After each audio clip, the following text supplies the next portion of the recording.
Thank you so much, everyone, for joining us tonight. We will be starting very shortly. We're just going to give 1 or 2 minutes. Nikki, if you can go to the next slide, please. For everyone joining us, if you could please just put your name in the chat, whether you're a parent, an educator, a community member, and then also what school you represent. We'd love to know. And also, we do have interpretation for tonight. So if you all could please make sure that you click on the globe at the bottom of your screen and select English or Spanish, whatever language you would like to receive the message in tonight, and also mute original audio. Buenas noches a todos. Muchas gracias por estar con nosotros esta noche. Gracias por participar en este encuentro. Esta noche vamos a tener interpretación, entonces les pedimos que si les gustaría recibir el mensaje en español, que por favor vayan a la parte de abajo de su pantalla y seleccionen donde dice Spanish o español, y también si pueden seleccionar Mute Original Audio.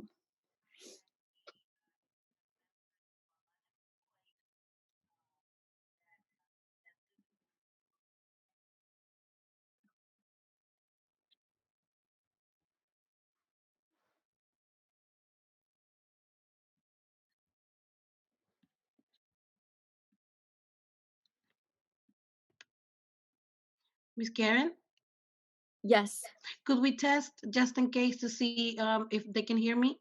of course, of course. Thank you. Entonces, les vamos a pedir, thank you so much everyone for joining us. If you all could please write your name in the chat. If you're a community member, parent, or an educator, we also have interpretation for tonight. So we would love for all of you to please go to the bottom of your screens. You should be able to see a globe. If you don't see a globe, you can maximize your screen a little bit more, stretch it out a little bit more, and make sure you select English or the language you would like to receive the message in, and mute original audio. Muchas gracias a todos por estar con nosotros esta noche. Esta noche vamos a tener interpretación, entonces si ustedes les gustaría recibir el mensaje de esta noche en español, les vamos a pedir que por favor vayan a la parte de abajo de sus pantallas donde pueden ver un mapa mundo. Si no ven el mapa, entonces tienen que amplificar su pantalla un poco más, estrecharla, y van a seleccionar donde dice Spanish y mute original audio, por favor. And Miss Hilda, can we test it?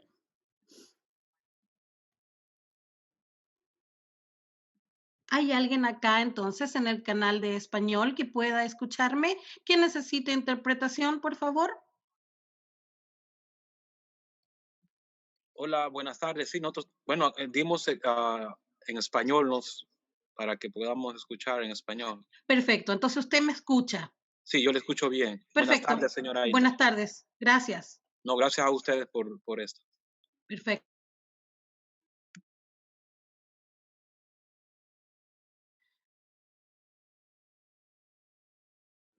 Thank you so much, everyone, for joining us. If you could please go to the bottom of your screen. We had some new people joining us. Please make sure that you select English or Spanish, the language that you would like to receive tonight's message in. Muchas gracias a todos que acaban de entrar al cuarto, a la reunión de esta noche. Tenemos interpretación en español. Entonces, les pedimos que si les gustaría recibir el mensaje en español, si pueden ir a la parte de abajo de su pantalla donde ven un mapa mundo, y pueden seleccionar la opción que dice Spanish y mute original audio, por favor. Gracias. Okay, so I think we're ready to go. Great, so I think we're ready to start. And Nikki, would you be able to go to the next slide, please? So our agenda for this evening, thank you so much everyone for joining our town hall. We are having this town hall to talk about the reopening plan, and to also talk about some resources that we would love to share. My name is Karen Guzman. I'm the parent community organizer at PGCEA and also work with the Alliance to Reclaim Our Schools, Prince George's County. And our agenda for tonight is as follows. We're going to do an opening and welcome with you all. We're also going to talk about the truth about the PGCPS and Safe School Reopening Plan, have a community discussion, comments, I'm sorry, could you go back, Nikki? Sorry.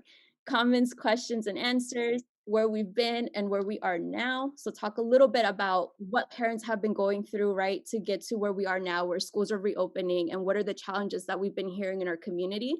We're also going to talk about mutual aid and community resources to support our families in these difficult times. And we know that everyone is undergoing so many things and so many worries. But we really want to make sure that we provide a platform for you all to share resources and for us to share resources with you all as well. And then we're going to share with you all some of our collective power and call to action options that we would love for you all to participate in. And we're going to close it out with gratitude in closing. So we will have an opportunity for you all to share your questions in the chat. So, and for those who have submitted the questions in advance, we thank you all so much. We have read them and we want to make sure that we do discuss them today. Next slide, please. So we want to start off this space by making sure that we are providing a safe space for our community, our parents and community members. So I always love to start this off by adding community norms. So these are just some that I thought about prior to the meeting, but at the end, I will ask if anybody wants to add something. We would love for you to add anything as well. So the first one is be present in this meeting. So if you do have your video and you're not having internet issues like I am today, please feel free to show your video, and we want to make sure we see you in this meeting as well. And if we're also asking folks to please be respectful of each other. Everyone has different opinions, everyone has different viewpoints, but please be respectful of what others are saying, which ties into the next one that says, don't be judgmental. Try to put yourself in someone else's shoes. We're all undergoing so many things right now with the pandemic. How can we support one another the best possible way, right? And then also step up, step down. If you are someone who speaks up a lot, make sure that you are giving also room for others to voice their concerns, voice their opinions, voice their questions tonight. And alternatively, if you are someone that stays quiet, but you have so many questions or comments, please feel free and feel comfortable enough in this space to voice them. We want to hear you. And then one voice, one mic. We are going to have a lot of people joining us tonight. We are also recording this for folks who aren't able to make it. We'll be sharing it with them. But please, as someone is speaking, please make sure that you mute your microphone and let that one person speak. And does anybody else want to add anything else to the community norms tonight?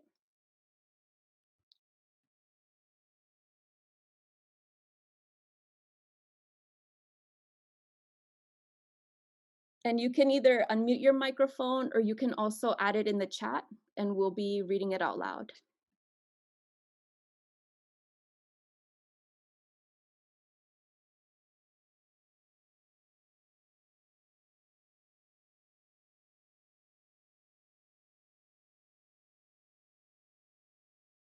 Okay. So I don't hear anyone saying anything. I think we have a great list to start off with. Okay, I see someone actually. Please share airtime with others, be succinct. So definitely, that's a great one. Thank you. So we'll go ahead and get started. And if you want to add anything else moving forward, you can add it in the chat and we can add it to our list. So in the interest of time, we are so glad and really grateful that we have Dr. Sheila Jackson with us tonight. She's the director of the Department of Family School Partnerships at PGCPS.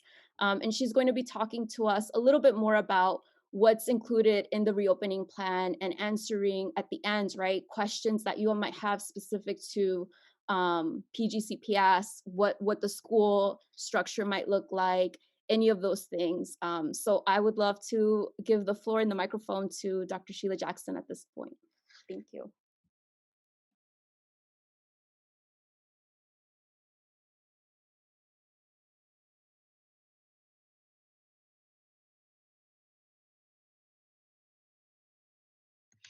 Yes, ma'am. Yes, it is. It is simultaneous. Yes, ma'am. For folks joining us, let me put that in the off channel.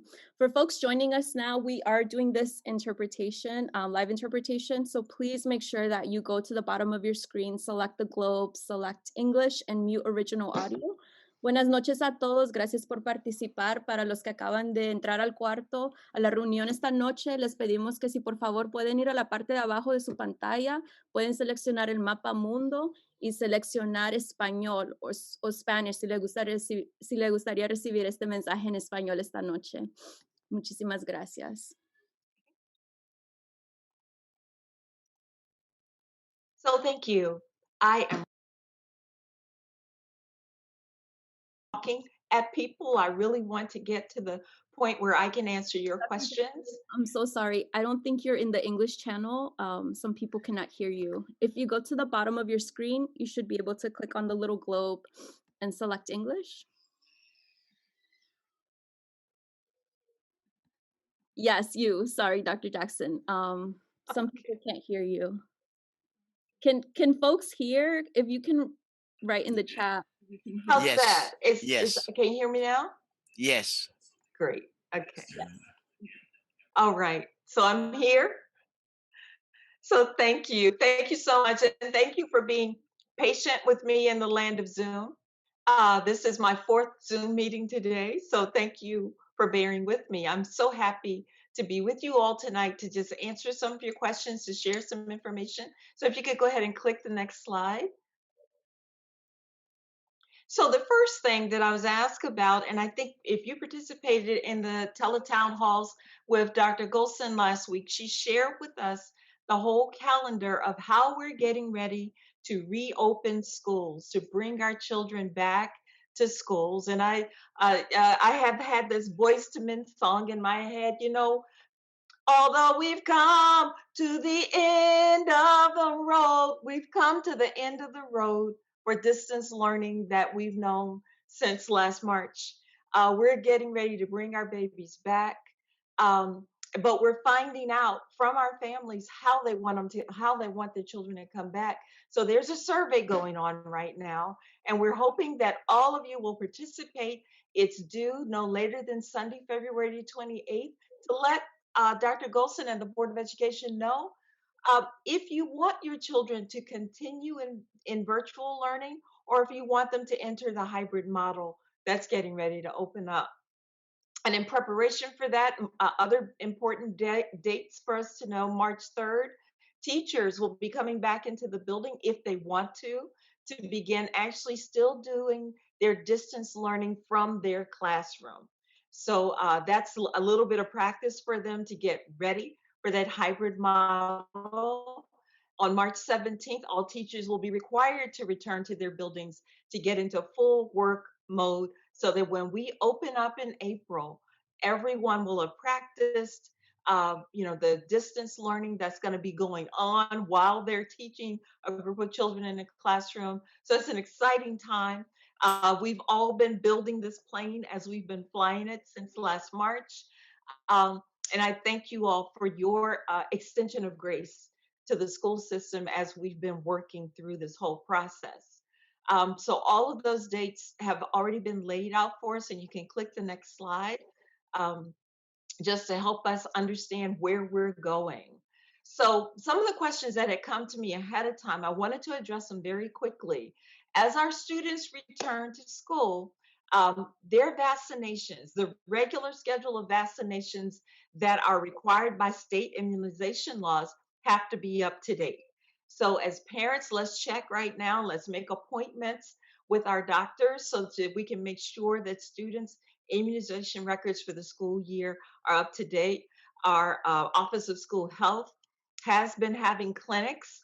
They had some back in the fall, but they've also been checking to see who students need to, go to see their doctors to get their immunizations up to date. So those are the regular immunizations. If you could click on the next slide.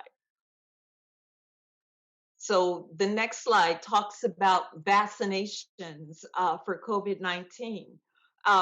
As you know, there are no vaccinations available for anyone under the age of 16 yet.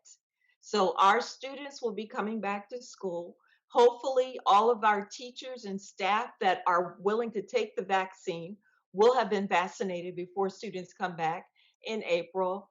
And adults can follow the county government schedule that's posted on their website for all of the available opportunities and the guidelines for who can sign up now. Right now, we're in phase 1C, and I think Lori can correct me if I'm wrong, but we've gone through 1A, 1B, 1C. 1B was when all educators were able to make appointments. And so we're still in 1B. But we've also, as a county and state, opened up 1C. And so if you go to the county's website, it'll tell you exactly who is included in each of those categories. They also have bulletins that are updated every week from the county executive's office that just lets us know, what's the schedule. Last week, because of the weather, we had to cancel a whole bunch of appointments, and all of that information is kept up to date. Any questions that you have, you can always go to the county government website. That's who's managing our vaccinations here in Prince George's County. Next slide.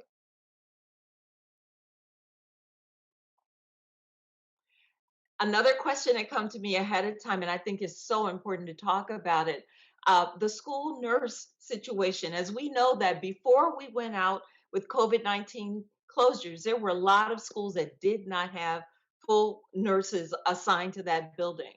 We've been working as a district diligently to make sure that every school, when we open back up, has a nurse that is assigned. We have a few schools where we still have vacancies, but they will have service because we were approved by the Board of Education to be able to hire agency and substitute nurses to fill in until we can fill a vacancy at a school building. We also have in place a nurse manager for every cluster of schools that will make sure that there is coverage in every building every day for our students, so that we can make sure that children are safe and that they, if you click to the next slide, are the individuals who, with the principal, will be looking out to make sure that every child who comes to school is safe, is healthy. I'm actually doing a workshop right now for parents about how to transition back to brick and mortar. And one of those things is a reiteration of please keep your child at home if they are sick. Um, because we know that we are going into an environment now where everyone's health and safety is important. And so every school is developing its own COVID-19 reopening plan. It has a committee that's been working since December to look at how are we going to reopen, what are the protocols that we have to put in place, are the signs on the wall and on the floors to keep children 6 feet apart.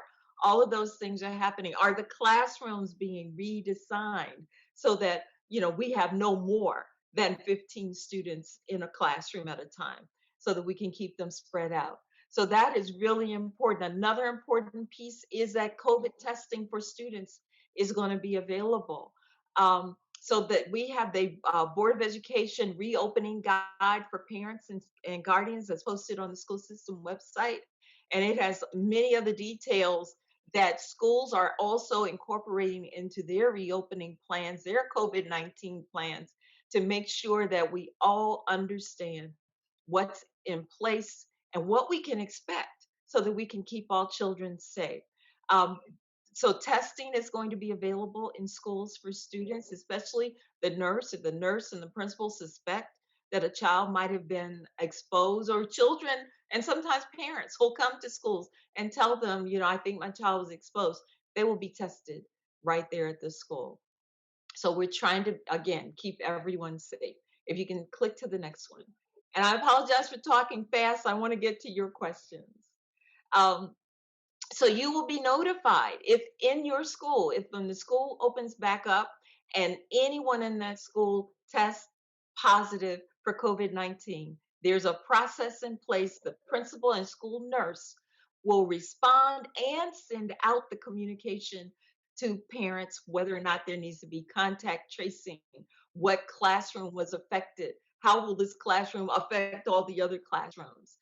Right now, we've gone into a phase where this county government has allowed us to utilize our own judgment about, do you close a whole building if someone has been here and they haven't been in contact with other people, or do you just focus on that area where that person was? So your school will be able to share their plan, their COVID-19 plan, their processes, their protocols about what they're going to do as they're welcoming students back. Next slide. So that was all for me. The next ones are actually, I think Lori Morrow is going to talk about. So let me pause and see if there are any questions right now.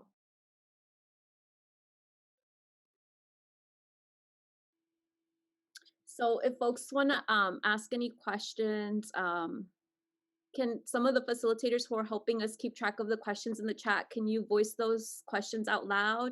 But also, if you are a parent or community member, you can also unmute yourself at this point and ask a question. If it's okay, I put it in the chat, but I'd like to ask it. My name's Lisa Lake.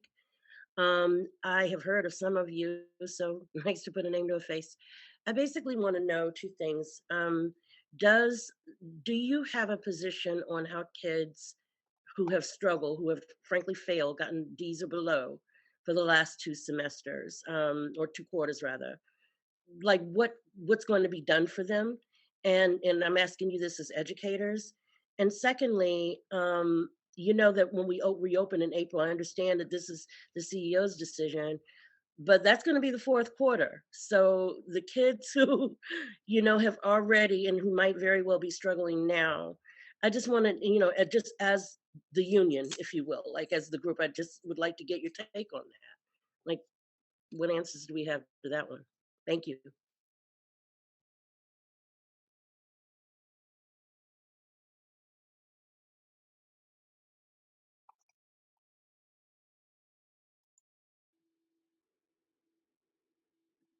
Clear about is that this is a pandemic.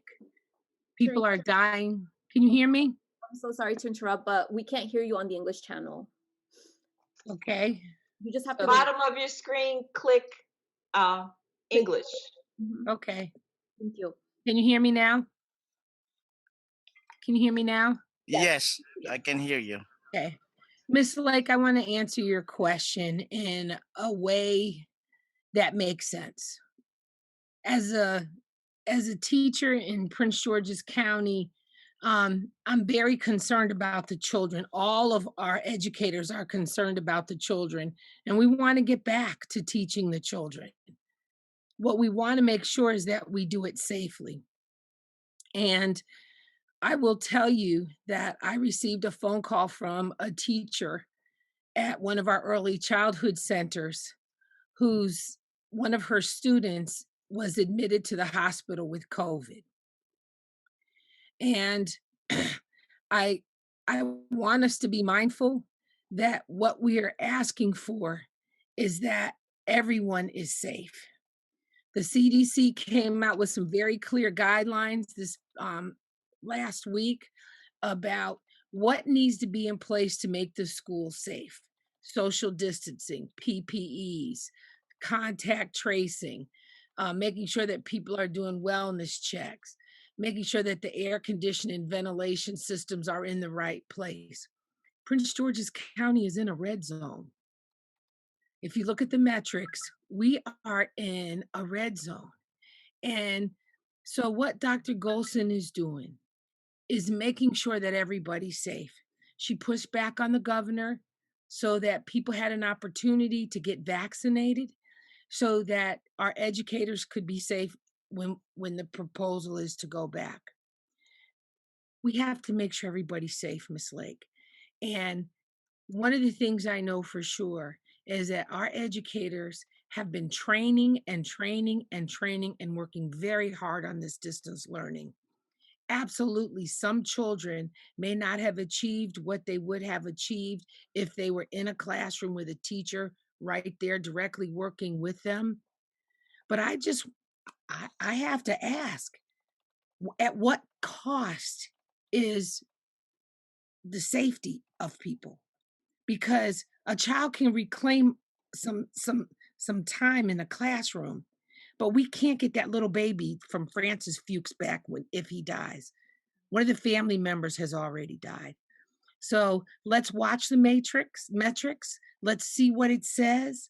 Let's follow the CDC guidelines, because the same environment that the children learn in, we teach in. And we just want to make sure that everyone is safe and we don't open our schools until it's safe. So that is a wonderful question.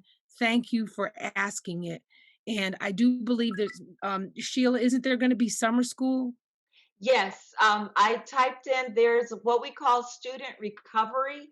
That discussion is happening right now and it will be shared through the union. Their voice is going to need to be heard in this about how are we going to help those children who really struggle during this period. And Thank how do we hold them harmless? You know, I mean, for some students, this just did not work for them. So, but Dr. Golson has a committee actually studying right now, looking at what are we going to do? Are we going to do summer school? How are we going to help those students who struggled and whose grades showed that they were really struggling during this period? I don't think anyone is looking to fail anyone through after this crisis. That's my heart speaking. I don't know, you know, what the policies are going to be. right. But I do know that it's being looked at right now. Thank you for asking that question. And I want to thank you both. All I wanted to do was say thank you for your responses. They're very thoughtful, and I look forward to seeing like whatever else comes out of this. I do appreciate your responses. Thank you. Thank you, Lisa. We do have some of the questions that have been posted in the chat. Camille, do you mind reading some of those? Sure. We had a couple of parents ask some questions. The first one I saw from Rosa Marquez, or Marquez, mom of Anthony. She says, "How do students receive extra credit?" And then I'll give you another question too, so we can kind of do two at a time. Daryl Dickinson, um, are they registered nurses? The nurses that we have on site at the schools. So those are the first two.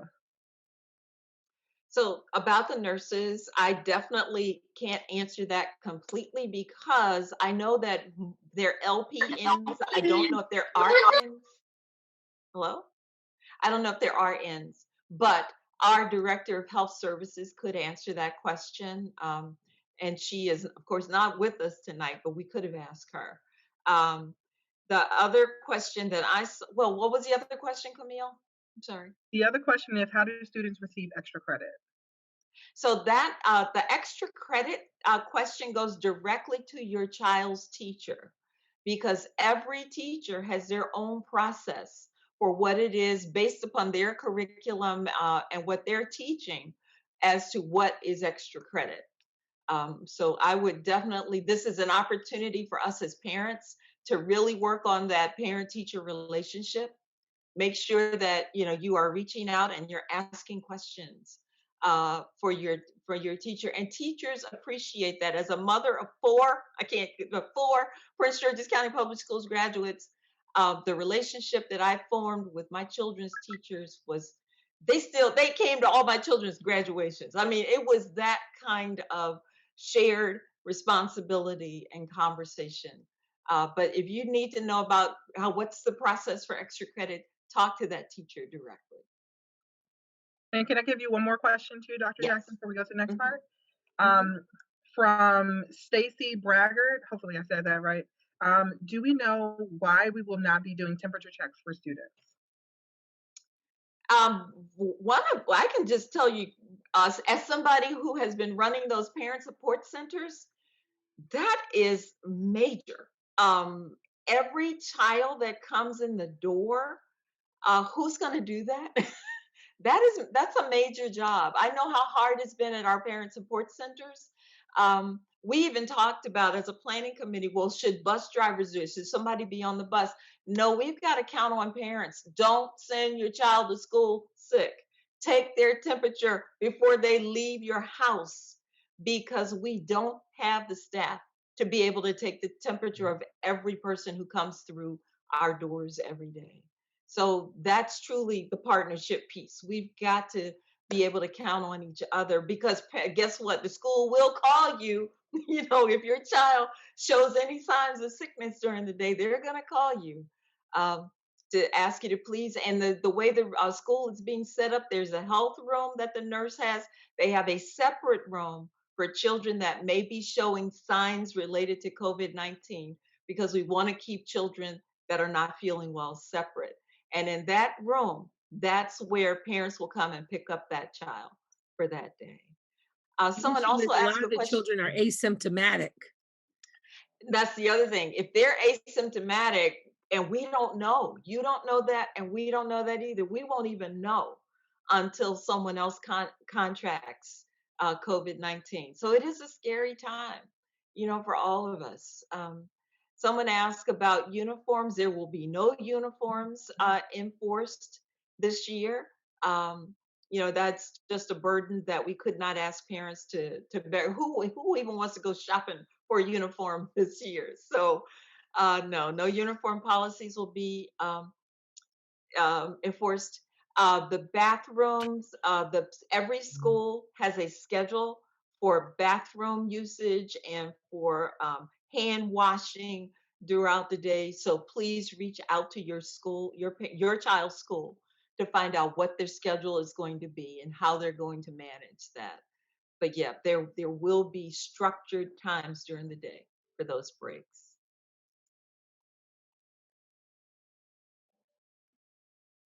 Do you have any more questions for me? Because I don't want to take up too much of your time. Oh, and I do need to go. I'm sorry.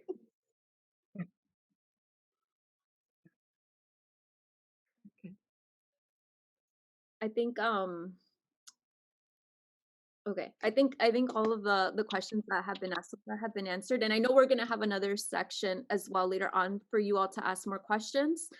Thank you so much, Dr. Jackson, for joining us tonight, and for your time, for giving us the information that you provided, as well as helping answer questions that our community, our parents, our educators are having. We really appreciate it. Absolutely.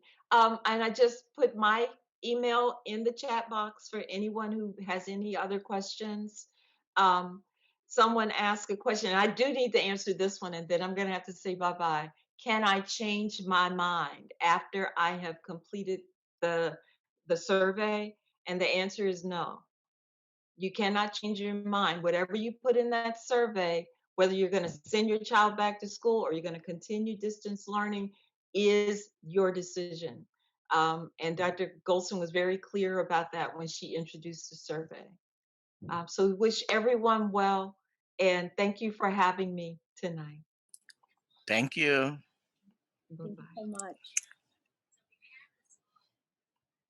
Great. And so now we're going to go, Nikki, can you put up the PowerPoint again? And now we're going to go into Lori's part. Lori, would you like to introduce yourself, please?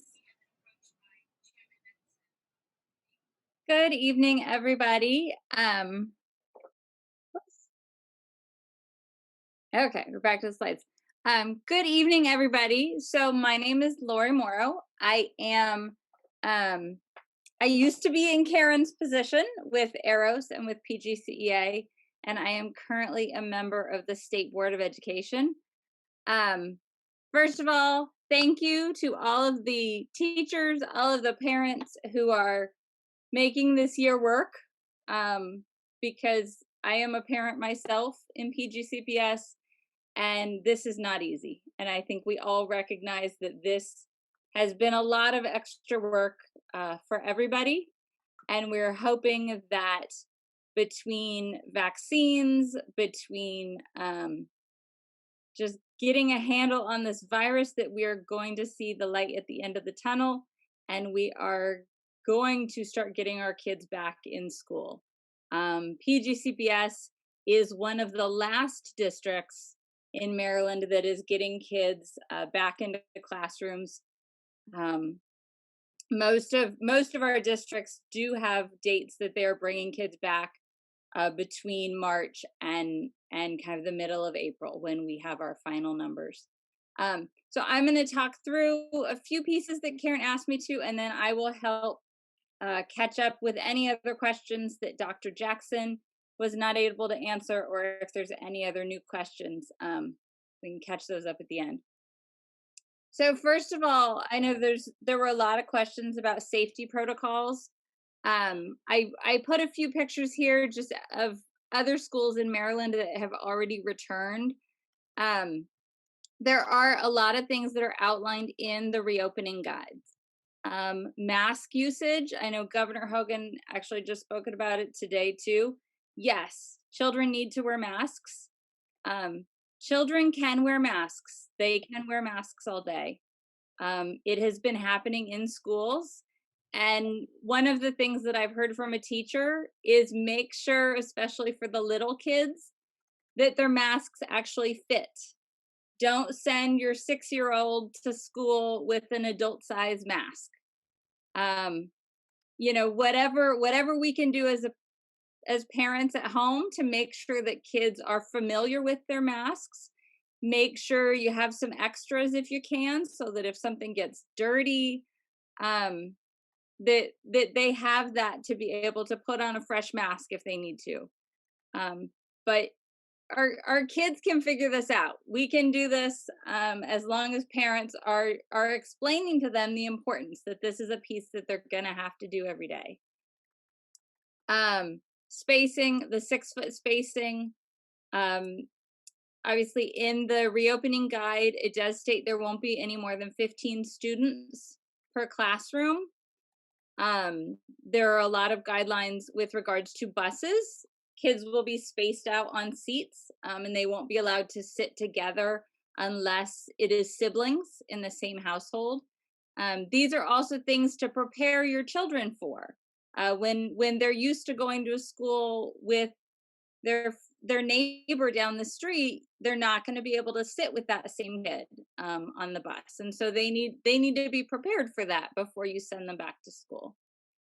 There are a lot of different issues that may vary between buildings. Obviously, we have some buildings that are older than others. We have some buildings that have windows in their classrooms and some that do not.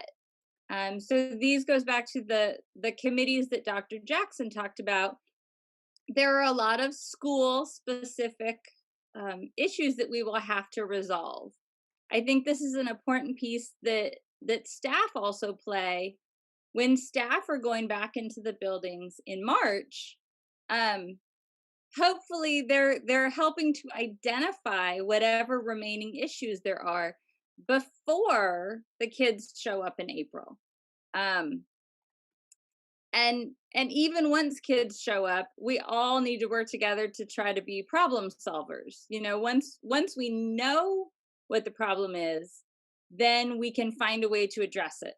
Whether that is something that can be handled at the school level, if it's a procedure, or if it's something that's going to require funding and building services to take care of. But we can all work together and try to make these things a situation that is workable for our staff and for our students. Can you go to next slide? I'm trying to remember. Okay, so one of the important pieces that Karen asked me to talk about tonight is how to make sure that you have the most up-to-date information. Obviously tonight is great. We're going to answer whatever questions we have, but as things progress, you want to make sure that you are getting your information from the official PGCPS website, from Maryland guidance, from the Maryland Department of Health. Try to avoid the rumors, or we say, playing the game of telephone where your child tells you something that their friend heard from somebody else down the street. Go to the official source. And the other piece of that, if you do not already receive emails from Prince George's County, there is a way to subscribe to updates at the bottom of the PGCPS homepage. And you can get those in English, you can get those in Spanish, so that you have information directly from PGCPS. If you didn't get notified about the survey, or if you didn't get notified whenever there were weather closings, then you're probably not on that list and you need to subscribe so that you always have the best information. Um, and then also because there are those details that are school specific, make sure that you're in touch with whatever parent organization you have at your school, or if the principal has a listserv that they send out, or the parent engagement assistant. Make sure that that is the information that you are following, that those are things that you're reading so that you have the most up-to-date information. And I think if we can go one more slide.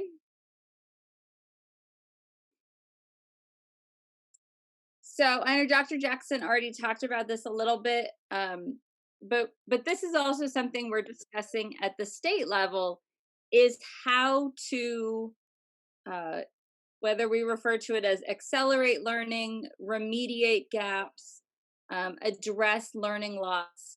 There are a number of different strategies that the state and the local districts are looking at, including tutoring, extended day programs, summer school, or in some cases, I think even like a boot camp, maybe just a week-long program instead of a whole summer.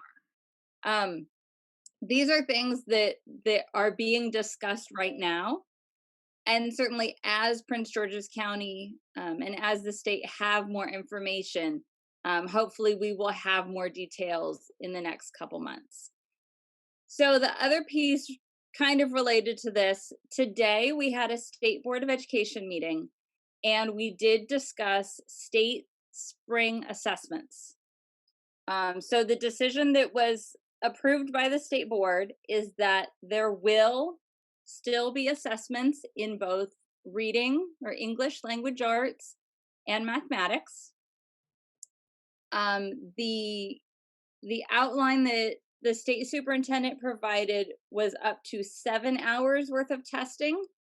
The state board has asked that MSDE take another look at that and try to reduce that amount if possible. The other piece that was clarified today is all students in grades 3 through 8, as well as the high school assessment levels, will take state assessments, whether you are hybrid in person or whether you have chosen to stay virtual. So everyone in the grades that is assessed is expected to take those tests this year. They have still not provided details on what the remote administration will look like for students who stay virtual. We expect to have some more information about that in the next few weeks. And then the testing window was also extended into June. So the window for administering tests has been spaced out to try to help schools kind of fit that in, and especially for those of us who are starting later, kids aren't going to show up and be expected to take assessments that first week that they're back. So I think, Nikki, do I have any more slides? I think that was it. Yeah. So those are kind of the highlights. I think we captured a lot of the questions that were in the spreadsheet, but Karen or Camille, if there's anything else that you would like to direct my way, I am happy to try to answer. And I'm also, before I stop, I'm going to put a link in the chat. There is a short video that MSDE prepared in January that just shows kind of what reopening looked like for some of the other districts. So if you want to get an idea of what different procedures are being used across the state, it gives you an idea of what classrooms look like when they're spaced out, what buses look like when they're spaced out.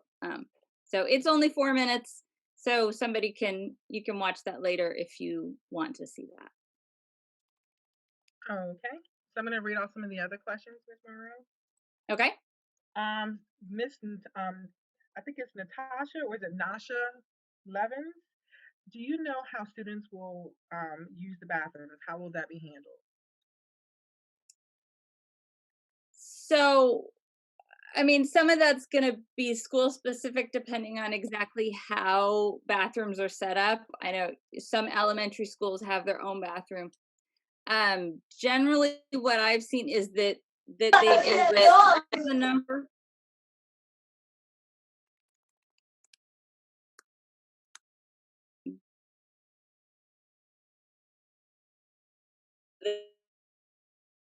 Oh no, I hope not.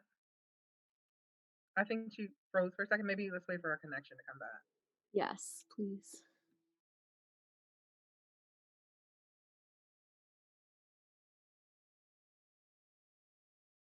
Okay. One of the other PGCEA folks has anything to add to that, but maybe you can also go ahead and ask one of the next questions until Lori comes back too. Oh, okay. So the next question was, this came from Miss Lisa Lake. Are we going to talk about how to address grading since many students are below the D average in the school for the second quarter? And then also she wanted to ask Oh, why the excuse open. me. No. Oh, I'm sorry. I didn't mean to cut you off, but I wanted to let you know that Ms. Okay. Dudley already addressed that, She did? Okay. as did I think Ms. Jackson. But I did have another one. But if you get Okay. to it, you get to it. I hope. Okay. Oh, And and Lori's back on as well. okay. Lori, Okay. Hello. Lori, can you please make sure to go to the English channel so we can hear you? Oops. Okay. Am I back on English? Yes. Miss Yes. Karen? Yes. Oh, can you please, and this is just very respectfully, if they can speak one at a time, Yes. Yes. please. Thank you. Thank you so much, Hilda, for that. Yeah. Um, Camille, what was the last question that we were on? I was going to ask another one. I think we might have already answered this question. This came from Cecilia Wilkinson. Will classes be conducted via the laptop for kids in the classroom? So Question in the chat. yes, in general, teachers will be teaching both at the same time. So they will be teaching kids virtual and kids in the classroom. So the general answer is yes, they would still have their device in the classroom. There may be exceptions to that. I mean with different grade levels and specialty programs, we have 200 schools, but generally yes. And Miss Cecilia or Miss Wilkinson also asked another question. Do we have protective cases for the laptops as they are very fragile? That would be a PGCPS specific question. I do not have an answer. I don't know if anybody, especially in the elementary level, if the schools provided anything. Can you repeat the question? Miss Wilkinson asked, do we have protective cases for the laptops as they are fragile? I do kind of have an answer for that. Can I go ahead and answer that one? Of course. Go ahead, Camille. Okay.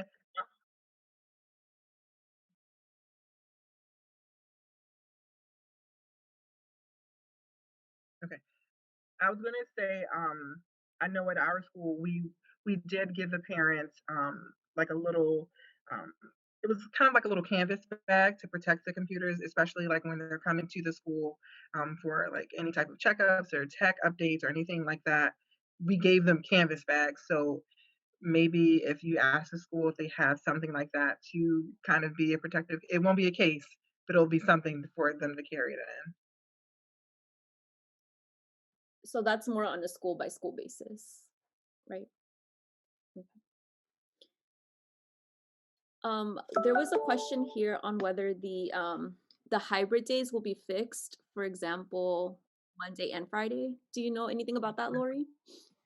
So the reopening guide, there's basically two cohorts. There's Monday and Tuesday cohort, and then there's the Thursday, Friday cohort. I believe the alphabetical split is A through J Okay. is in person Monday and Tuesday, and K through Z would be in person Thursday and Friday. And then there are also exceptions that can be made for, like, if you have two children in the same household who have different last names, then they should be able to work with you so that they go to school on the same day. And I see another question too in the chat from Thomas Duke. Will there be headphones with speakers for each person or student? They are expensive. That so I cannot speak to what equipment PGCPS has provided, because I was under the impression that some have already provided that. And again, that may be school specific, based on what technology they have acquired. That's certainly something that if there is a need, um, that is definitely something that I would request through your principal, or up to Dr. Goldson and the Board of Education if there's a need at your school that's not being met. Each school has school-based budgeting, and some of the schools have resources from that through Title I to purchase headphones. Some, it's up to the principal's discretion as to how they want to outfit the technology that is not provided already by the county. Okay, and we had another question too. I want to say this probably has already been answered as well, but it came from Ayala. I'm saying your name right. Will there be class transitions? It is not planned for there to be class transitions in elementary school, middle school, and high school. Is different because the children move from one section to another section of a different subject matter. So what the CDC guidelines say, there's two pieces to this. First of all, the dates that have been announced that we will be returning, I'm gonna be honest with you, might be subject to change because Dr. Golson is watching the metrics. And if the metric says that we're still in the red zone, then she has the opportunity to allow middle and high school to continue with distance learning. The elementary schools, based on the CDC guidelines, would need to come back in person with limited in-person instruction. If you would like to get the CDC guidelines, they're available for you to look at. They are very, very different than the previous CDC guidelines. And Dr. Golson's giving everybody the time to get vaccinated also gives her the opportunity to look at those CDC guidelines and make sure that we're following. And trust and believe, we're going to make sure that we follow them. Okay, and maybe can we just have one more question before we go into resources and mutual aid? Okay, I see a question from Ms. Sharon Johnson. Will there be desk partitions and air purifiers for each school? So I know Dr. Goldson has spoken at length about the air filters. It's an upgraded air filter that will be used at all the school sites. I don't know if there's a standard answer on the air purifier, just because we have different schools with different age systems. That they're not necessarily all in the same category. But those are the things that principals and building services are supposed to be looking at to make sure that every school is safe, that ventilation is addressed at every school and every classroom. What was the other part you said? Air purifier and desk partitions. I don't know that there's a single answer in the desk partitions. I will say a lot of the photos that I've seen from schools across Maryland, they are not using the desk partitions because they are focusing on the masks and the spacing. And as long as if you can space desks out 6 feet apart, then there's not the same desire to have the partitions, because there's, even with partitions, then there's other issues with kids moving around and seeing throughout the class. And so there's pluses and minuses to both sides. I don't know that I've seen a single answer on the partition one. Great. Thank you so much, Lori. So I'm Go ahead. before I end, I will just put in my one plug again, because we're going to keep reminding this over and over, is if you haven't filled out the survey, fill out the survey by Sunday so that you can make sure that you express what you want to do for your students, whether that is remaining virtual or being back in person. Everybody needs to do that, and you need to do it for each individual child, because you don't have to have the same answer for each child. Are you referring this to parents? Excuse me? I'm sorry to interrupt, but are you talking to parents specifically right Yes. now?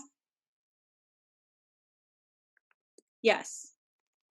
For parents who are filling out the family survey, you need to fill that out by Sunday so that you can select which option you want for each child. Okay, Karen, you can have it back. Thank you. And there are a lot of questions in the chat that I think it would be great if you could answer them, Lori, if you have any information, or whoever else. We have a lot of great folks on the line with us today. So if anybody has any answers to some of the questions, some around the last day of school, hybrid testing. So we'll keep the conversations going in the chat, but we're going to go into mutual aid and resources right now. Nikki, could you go into the next slide, please?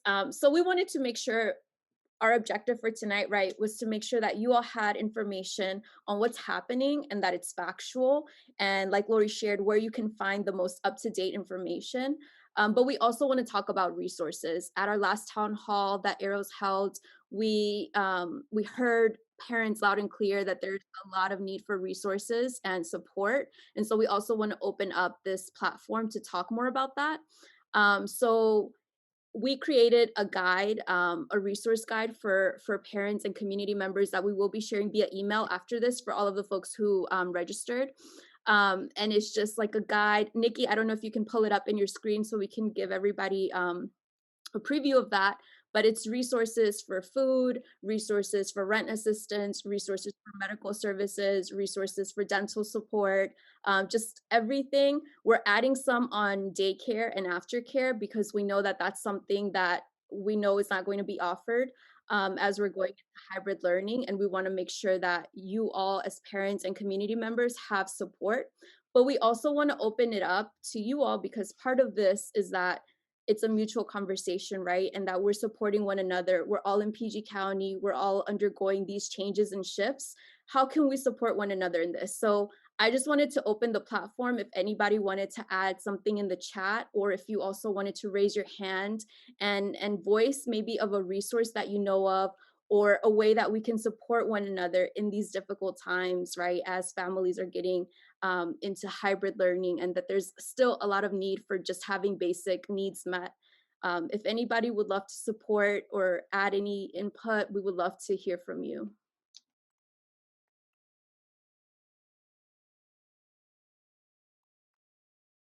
And Jana, I know your hand was up earlier. I don't know if you also have anything that you would like to share in terms of resources. I'm also trying to pull up the thing virtually as well, but in the meantime, carry on. Awesome, thank you. Camille, I know you're an awesome community school coordinator. I don't know if there's anything that you think our families should be aware of that are joining us tonight in terms of resources or support that you know of. Yeah, well, it's funny you say that. I just got an email from John Sanchez, and he just sent me some resources. But this is for coding for teenagers. So I'm gonna drop that in the chat too. But he also sent me some information last week on rental assistance for Prince George's County residents. So I'm gonna drop that into the chat as well. Just let me pull it up. Awesome. Thank you, Camille. And Thomas Duke, I know you have your hand up. You can unmute yourself. Give me a thumbs up if you can hear me, Karen. Okay, Lori Morrow, give me a thumbs up because I have a question. If the state test, was there any discussion of the ESOL test, the four national ESOL tests? Because we are told only in-person students will be given the test. We did not specifically discuss the ESOL test, and I can ask that question at the state to get a firm answer. Secondly, is it true that only the students, the hybrid students that are in the school will take the MCAPs because they are supposed to be monitored by licensed teachers and proctored so that the Pearson, the private company that pays for the test or is paid for the testing can make sure that the product is remains safe? No. So Dr. Salmon was very clear today that all students, whether they are in person or virtual, will be expected to take state testing this year. How will they do that if they're at home? That is something that they are supposed to still be working on, and are supposed to bring back to us in March. And one of the things that she said at the end is that to a certain extent, it will basically be on the honor system. That we recognize that there will not be the same level of, I guess they're delinking accountability from the assessments. So we're going to use the assessment data for as much as we can. But nobody will be penalized for their performance or lack thereof on the assessments this year.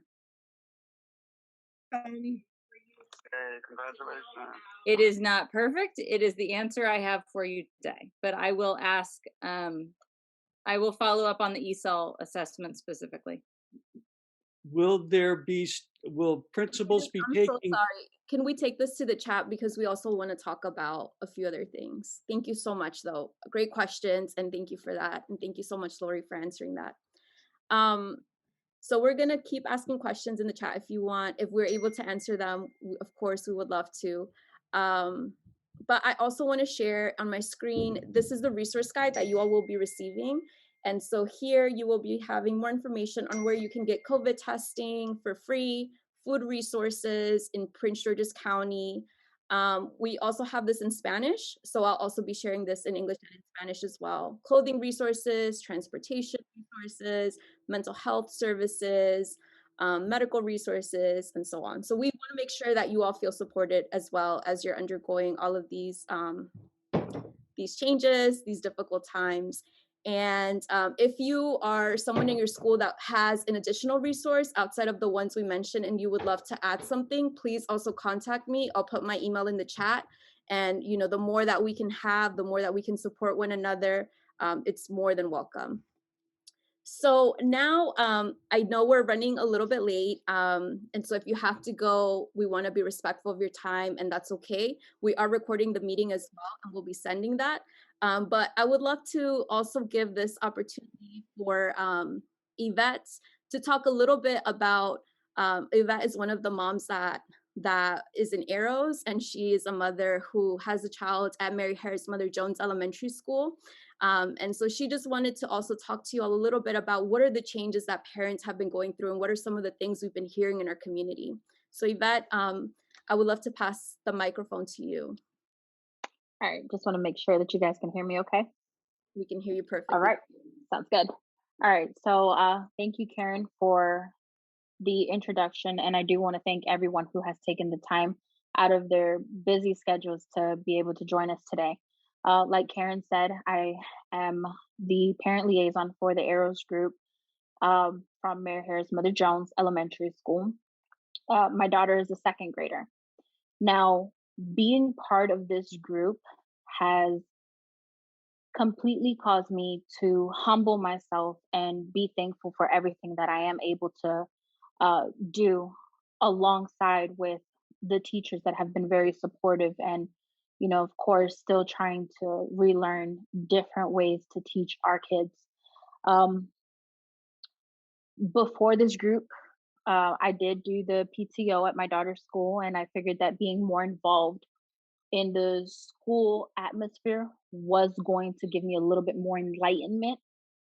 But once I started getting into deeper arrows, which mind you happened off of me paying half attention to a steering committee meeting at our school, and I volunteered. I had no idea what I was volunteering for, but uh, it was a calling that I couldn't have imagined been more fulfilling.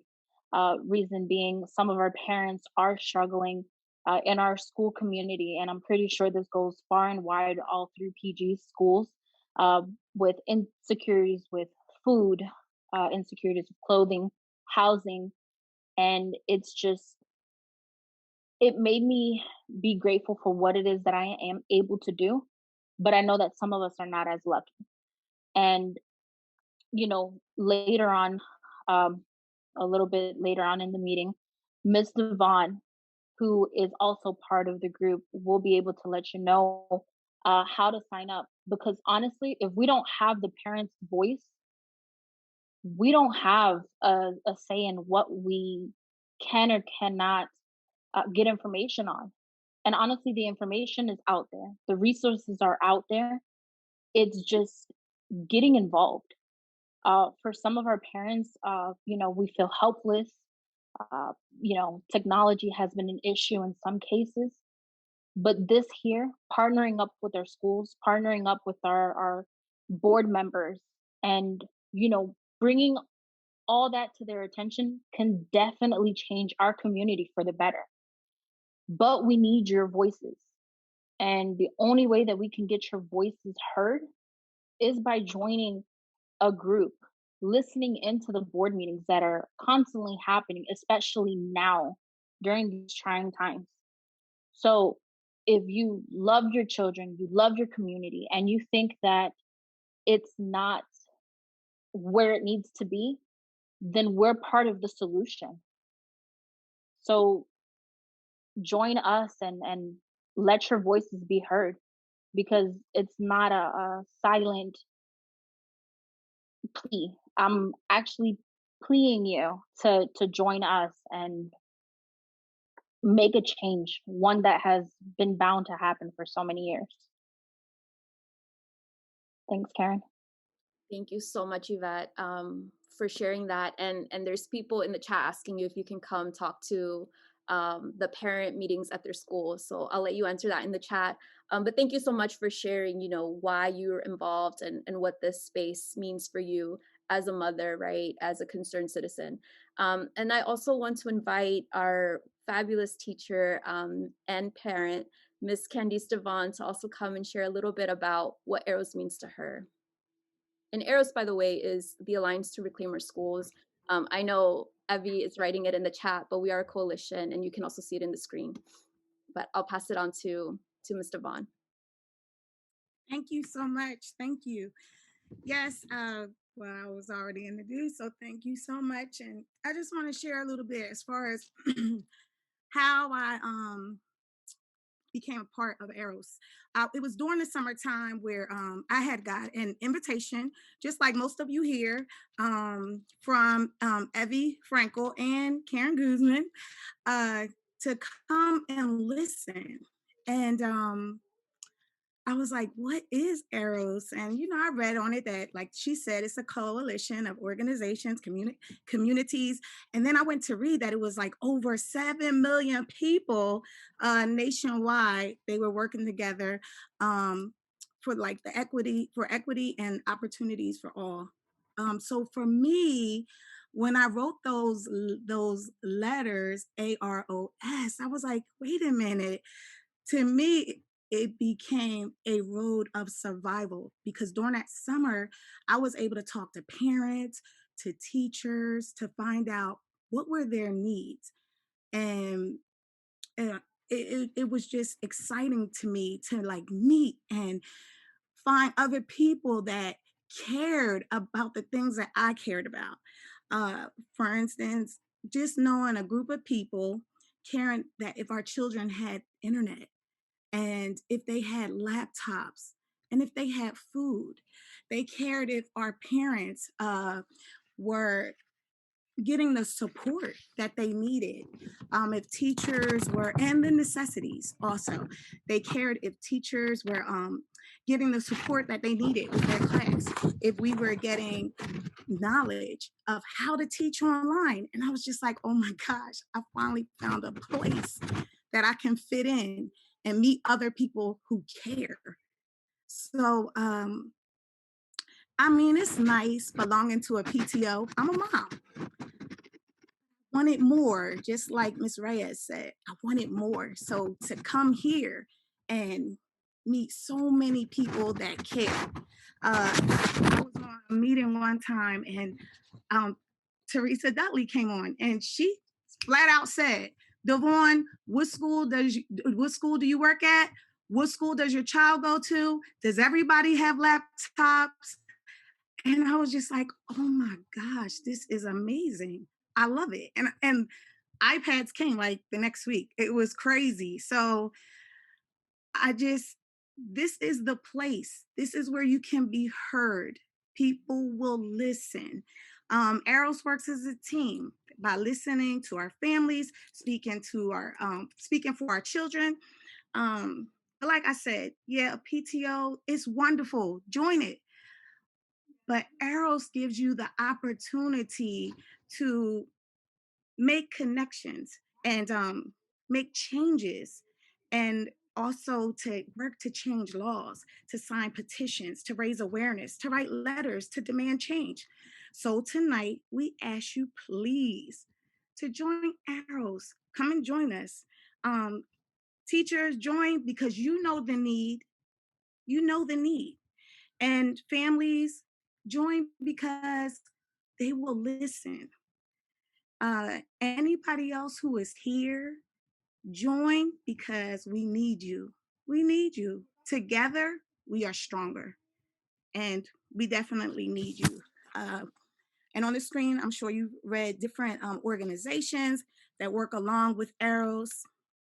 But we need you as well. So if you can, on the screen, you'll see the different elementary schools. You can sign up right at the school. And we really do need you. So AROS is the way to go, especially if you want to be heard. Everybody has something to say, but we're here to listen and we're going to try our best to make sure that things are accomplished. Thank you. Thank you so much, Ms. Devon. And so for everyone who's still with us, on the screen, you're able to see the contact information. If you belong to one of these schools and you would like to get more involved in AROS, you can contact the person who's on the screen. Their email is on there as well. And if you don't have AROS in your school or you want to know more about AROS, you can also contact me. I'll put my email in the chat and I'm happy to talk with you all and see how we can get more parent engagement in Prince George's County, because that's something that we definitely need. So thank you so much, Ms. Devon. And I just want to do a quick poll for you all. So let me just stop sharing my screen. And we wanted to know if you all, well, first of all, actually, I just remembered, Mr. Duke, do you want to do your call to action in regards to ESOL teachers before we get into the poll?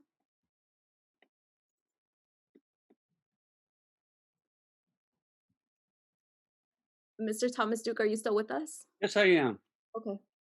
Do you want to talk about ESOL teachers and a call to action that you want to tell our parents to get involved with? Oh, yes, I wanted to let the parents know quite a few things, but most importantly, there's 20 days and your children may be taking especially ESOL parents, 4 tests to of English proficiency. And please, Ms. Guzman, tell me if someone's translating this for me in Spanish. Yes, they are. We're doing simultaneous. I will spare everybody my horrible Spanish. Second, so add those 4 days. We are told that that they must be in the building to take that test, and that's why if they're not in the building, then they won't be taking those tests. They are the tests used to determine if they, I say, graduate or exit ESOL because they have been know enough English to be deemed English proficient. Um, which expands their opportunities. Also, wanted to thank ESOL parents because their children provide about half the valedictorians and salutatorians in our high school graduation last year. Very close. They're wonderful students and we appreciate them. 2, if you are an ESOL parent, now is the time to call the principal and ask for more ESOL teachers to be considered to put more ESOL teachers in the budget. There are no locked-in ESOL teacher positions in schools. Principals don't have to have ESOL teachers, so the ratios could go up to as high as 100 ESOL students per 1 ESOL teacher. It could go even higher. It's completely the discretion of the principal, and the student-based budget determines that. So the principals are asked to take in community, parent, student, teacher input, staff input on each school's student-based budget.